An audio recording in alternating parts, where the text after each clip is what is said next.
ছাত্রীকে প্রাইভেট পড়ানো শেষে চলে আসার সময় বললাম, তোমার সাথে আমার কিছু কথা ছিল, কিছুদিন ধরেই বলতে চাচ্ছি, কিন্তু কিভাবে যে বলি। তখন ছাত্রী বলল, কি বলবেন বলেন, কোনো সমস্যা নাই। আমি বললাম, না থাক, আরেকদিন বলবো।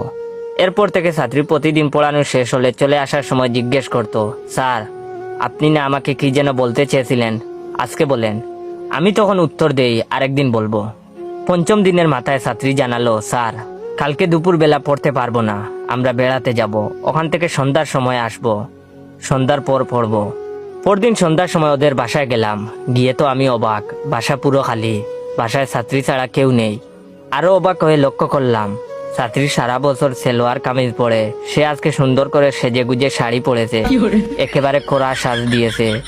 এমনিতেই তো মেয়েটা অনেক সুন্দর, সাজার কারণে আজকে তো আরো বেশি সুন্দর লাগছে।